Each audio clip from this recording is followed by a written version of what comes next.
Yes, we have come again to address a specific issue of false narratives being introduced into the arena by people who certainly know the truth. They are trying to put the tag of secession and the treason that goes with secession on the self-determination push being driven by the indigenous Nigerian Indigenous Nationalities Alliance for Self-Determination. What is going on is that what the indigenous nationalities have done is in writing. The reference again is the December 16th Constitutional Force Majeure Proclamation that details all of what their complaints and grievances are and what propositions they have put forward in form of those demands and what has to be done in form of the November of 2018 open memo. Everything they say should be done or was the problem is in writing. And so if without looking at it, you begin to say it is secession from what? There's no Nigeria from which anybody will have to secede now. Again, back to our map. What we're dealing with is a situation in which the 12 contiguous states of the far north, the one in yellow that adopted Sharia, in the face of the provision of Section 10 of the already disputed Constitution. And if I may, let me actually read out that Section 10 so that people can understand what happened with the secession, what happened with these 12 contiguous states that simultaneously imposed Sharia in year 2000. Simultaneous, contiguous. Section 10 of the fraudulent Constitution admits to some of the truths. It reads, the government of the Federation of a state shall not adopt any religion as state religion, full stop. That's all. I repeat, the government of the Federation or of a state shall not adopt any religion as state religion. This is the provision in this constitution that makes Nigeria a secular state. So for these 12 states to act simultaneously in the manner they did in year 2000, being contiguous, it means each of their houses of assembly passing the laws and then the governor signing it into law and then setting up Hizbah, the Sharia police. That's the only section of the country that has seceded from the secular union of Nigeria. But the rest of us in this alliance looked at it because they went into due process. We interpreted what they did as a exercise of their right to self-determination. That's what they've taken their sovereignty from your Nigeria and they've moved on. What they've been doing since after they moved on was to regroup and come back on a conquest mission. That's what they're doing now. And it is in response to all of that the rest of Nigeria went on to also step into their own right to self-determination, since the constitution that brings everybody together is a forgery. Is being repudiated in every democratic way. And so the mischief of wanting to target secession, is just it's marks of illiteracy, and it's disgraceful that people who are lawyers, people who are supposed to know, some of people who have a PhD, some even say it's treason. Treason, the only treason on the table right now is the treason of holding on to a forgery, a forged instrument. We did not make this constitution. The people who are standing on it to operate the Union of Nigeria, they know that it is a forgery and a fraud. We went to court in 2007 to place it before the court to say, from the account of the author, Absalom Abubakar, And the preamble that claims that we went into a meeting, that we, meaning the constituent, the sovereign constituent components. That is what it means, that we the people. And so, Decree number 24 of 1999, which tells the story of how the Constitution came about, from the author himself, Absalom Abaka. He talked about how he formed a committee he called the Constitution Debate Coordinating Committee that went around. The meeting that will yield Constitution must be one between the federating units, must be one between those who can be countries of their own. Let those who have been deceiving themselves in all kinds of small places listen to it now. Some of them are professors of law, some of them are senior advocates talking trash. The meeting that will become Constitution is one between those who should have been countries of their own, the Yoruba that would be a country of 50-60 million people if there was no Nigeria occupying their space and desecrating their space. The eastern, the lower Niger, that could be a country of 70 million people if there was no Nigeria desecrating the place, occupying the place against their will. The same thing as Middle Belt. And so it is that meeting in which they come with their sovereignties to decide two things: that they will be in a union, and then the terms of being in that union. That is what the Constitution is supposed to settle. And they will have their own individual constitutions because we are a federation. So if instead of going through that route, you sit in one corner and which day was it that Yadudu, I think it was May, I think it was 2-3 days ago, 2 days ago, I saw Yadudu, Professor Yadudu, the quota Professor Yadudu, the illiterate Professor Yadudu, going to national TV to say that the Constitution, that the issues being raised about the Constitution and how it came, that everything can be resolved by amendment. What are you amending? We are saying we never made a Constitution. Is it not easier to put aside the forgery and go and discuss to form a union and process it to become Constitution if we all agree? What are you running away from? This sovereignty dispute has been on the table since 1967.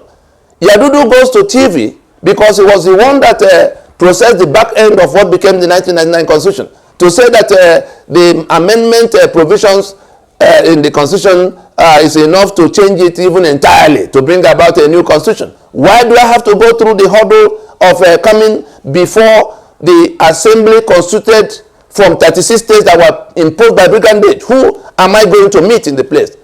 Who taught Yadudu that jurisprudence in which our sovereignty should now be in the hands of the National Assembly? Where did he learn that from? And he has been teaching generations of people who have become senior advocates and professors themselves, some of them are in the Senate. Yadudu is illiterate on this subject matter. He doesn't know anything on the jurisprudence of constitution making. That's why he's talking about National Assembly as the place or the venue for going to discuss our sovereignty. And so we come back to the question of who is committing treason. It is the people who are swearing to defend and uphold this fraud that are committing treason against the rest of us, because they are the ones hijacking our sovereignty, selling 3 million barrels of crude oil every day and sharing the money over the heads of the owners, sending army and police to go and kill people all over the place, partnering with international terrorists. We saw how ISIS came in 2012 to join forces with Boko Haram, and they became ISWAP. And now they are sitting on top of all of that. We saw when Danjuma raised the alarm about the collusion between the government, the illicit federal government, because we can't have a federal government if we're not a federation. We ceased to be a federation in 1966. So when we say illicit federal government, it's not about the Buhari that is in government house today. We're saying that the Federation of Nigeria died in 1966. The carcass was hijacked by a small section of the country that is still imposing itself on the rest of Nigeria. They managed to impose a constitution that we didn't discuss.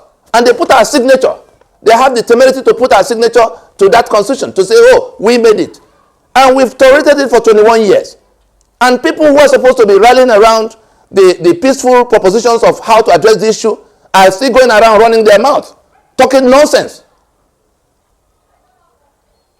So what is being pursued now by NINAS, the Nigerian Indigenous Nationalities Alliance for Self-Determination, is actually self-determination. That is what it's called. And it's an inalienable right. What the fundamental human right is to the individual is what this self-determination right is to the community. The community in the sense of, if you are a distinct ethnic nation, if you are a distinct distinct people in your ancestral space, that right accrues to you and is not dependent on anybody agreeing with you. By the UN instrument governing the situation, the United Nations Declaration on the Rights of Indigenous Peoples that came in 2007, I happen to have been directly involved in how it came. Professor Soyinka, became the medium by which we were able to reach Kofi Annan. And somehow that instrument, emerged. That instrument says, in essence, if you are a distinct nationality in your ancestral space, you are entitled to be there. If anybody wants to, if you are entitled to be there by yourself, using whatever God put there to better yourself. If anybody wants to be in union with you, that person has to convince you. Because the UN found out that all the wars they were trying to separate over the years came from ethnic domination in one form or the other. If it's not the Nazis that will declare themselves superior and begin to kill others, it will be the Tutsi and the Hutu, or the Fulani, as we have seen in Nigeria, or the Boers, as we saw in South Africa. So the solution they have found is to now say, by that United Nations Declaration on the Rights of Indigenous Peoples, that if you are a distinct nationality on your ancestral space, if you are Scot in Scotland, if you are Catalan in Catalonia, if you are Corsican in Corsica or France, if you are Ijaw in Ijaw land, if you are Yoruba in Yoruba land, you are entitled to be there by yourself. It doesn't matter how Lugard came in 1914 and how you became Nigeria. All of that, everything is now subject to that right to self-determination. And so, it is the exercise of that right that these indigenous nationalities are doing, because the Constitution of Nigeria of 1999 was done in defiance of, in negation of our right to self-determination. And if anybody doesn't understand that, again, I refer the person to section 14.2a of this same illicit constitution that admitted that sovereignty belongs to the people, from whom government, through this constitution, derives all its powers and authority, meaning that only the people in exercise of their sovereignty can make an instrument that will confer power and authority. What we have going on in Nigeria today, so that nobody will say they were not told, is that the illicit federal government of Nigeria is now hanging on to this forgery as a source of power and authority. And the owners of the sovereignty have organized themselves in these formations we have seen to step forward to say, we've endured it for 21 years and no more. This constitution is a forgery and can no longer be basis of the union. They went to solemn assemblies. We saw it in Port Harcourt in 2015. We saw it in Ibadan in 2017, 7th of September at Adama Simba Stadium. We saw it in Makurdi on the July 18th of 2018. So the nationalities spread across this south and middle belt have done everything democratically possible to tell everybody that they can't continue to live under the bondage of this instrument of death that seized all their assets and now opened them up. You saw when our borders were thrown up open by people who are bringing people of their own stock, the Fulani, to come and become the new owners of Nigeria, eliminating the owners of the land. And we all pretend we do not. So the issue is a sovereignty dispute, and the union of Nigeria as defined by this constitution is at an end for these indigenous nationalities. They have not taken unilateral actions. They have raised their grievances and placed on the table for discussions. They have offered together a transitioning Let those in government house, whether it's president and federal or governors and all the other people, remain in office in the period that this apartheid constitution of Nigeria is taken out peacefully. But if they think they have become the new owners of our sovereignty, they are going to have to contend with their people, the people in whose name they've been going forward to become president and governor and senator. It's just going to become matter on the street. We are the only statesmen, we are the only peacemakers left, inviting everybody to come so that the matter doesn't resolve itself on the street. So when characters like Yadudu, who was central to, he was Abacha's chief legal advisor, who had been processing something that will keep Abacha for life, and then Absalom Abubakar retained him. And he still does not realize he has caused enough damage. He has the temerity to go to national TV to say that National Assembly is the one that will now decide our sovereignty. Let him go and look for how to learn. The mediocrity they impose on us is costing too much blood already. Let Yadudu go and look for who will teach him the jurisprudence of constitution making. And all these other senior advocates and professors that are talking trash all over the place. Reuben Abati says treason. Treason from who? By who? Who taught him that kind of law? And so we come, this matter is only a matter of the degree of autonomy. The people talking about restructuring, the people talking about Odua Republic, the people talking about Biafra Republic, the people talking about resource control, they are all expressing constitutional grievances. We have framed it all into questions that can be answered under a roof, around a table, for everybody, to the satisfaction of everybody. We either go to do that now that we can, or those who are being killed and who have the inalienable right to exercise their right to self-determination will go unilateral. Some of them are armed, and we're saying to them, it hasn't come to armed engagement. We have a remedy, self-determination. The processes are almost 80-90% done. We can come to the end of it by referendums. It is by referendum that you decide. The Reuben Abati that was talking about or the governor in Ondo that was talking about, Professor Akintoye as an unknown quantity. Can you imagine the level of lunacy we're talking about? That people will gather and make this, people who are under the threat, existential threat. We're talking about death here. The assets have been taken. Everything has been, every other thing that they will wish to have as human beings have been desecrated. And then they come to say, let us do it this way, so it doesn't end in fiasco. Then you come and say, who are you? Let it go to referendum. This is the kind of thing that the whole solution to the problem is referendum. You can't say because you are one governor in one country, were you elected to come and become the owner of the sovereignty of the people? When you can't license one rifle to defend them from people who are killing them in your face. But when they organize, you now begin to run your mouth against them. Let our elected officials, the 30 days we give to them is running.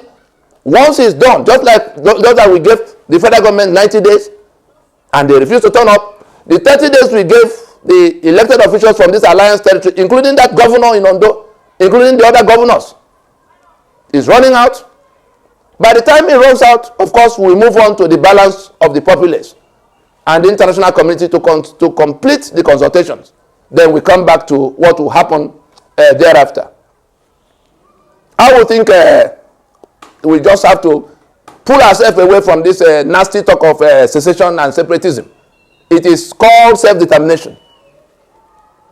If we prefer to play pranks and mischief while the house is on fire, the populace is watching. And by the time they come to knock at the door of those who are doing that mischief, they won't find people like me there to come and ask them to take it easy. Their lives are at stake. This is not the time to play any politics.